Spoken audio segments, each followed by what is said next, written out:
the sort of 5-step process.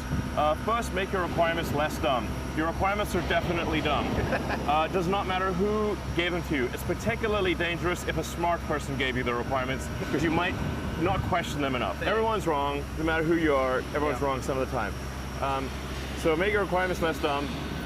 Then try very hard to delete the part or process. This is actually very important. If you're not occasionally adding things back in, you are not deleting enough. Right. The bias tends to be very strongly towards, let's add this part or process step in case we need it. But you can basically make in-case arguments for so many things.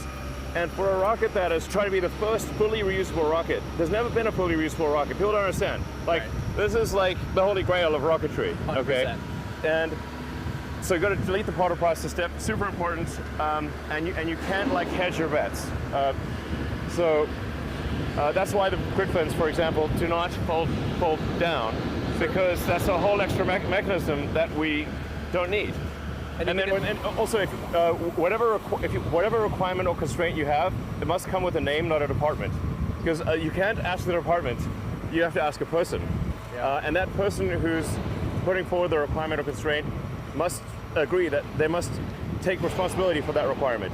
Otherwise, you can have a requirement that basically an intern 2 years ago randomly came up with off the cuff, and they're not even at the company anymore. These things are often just way more silly than you'd think. Okay, so step 1, make your requirements less dumb. Step 2, delete the part or process step. If you're not adding things back in 10% of the time, you're clearly not deleting enough. Right.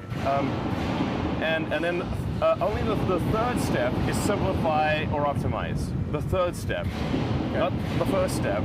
The reason it's the third step is because it's possibly the most common error of a smart engineer is to optimize a thing that should not exist.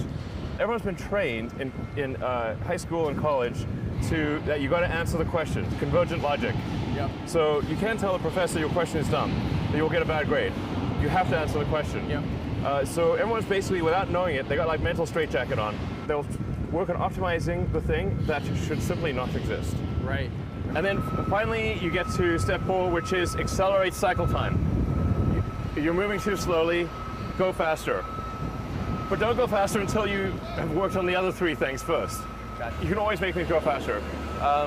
And then the final step is automate. Now, I have personally made the mistake of going backwards on all 5 steps, multiple times.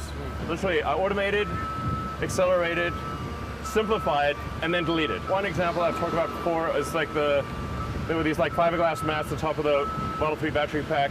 They were in between the floor pan and the battery. And it was at one point choking the battery pack production line, and I was like basically living on the battery pack production line, like trying to fix the line. It was like choking the entire Model 3 production program. So the first mistake was I like tried to fix the automation, like make the robot better. So automating was a mistake, then accelerating was a mistake, then optimizing was a mistake, and finally I said, what the hell are these mats for? And I asked the battery safety team, what are these mats for? Are they for fire protection or something? They said, no, they're for noise and vibration.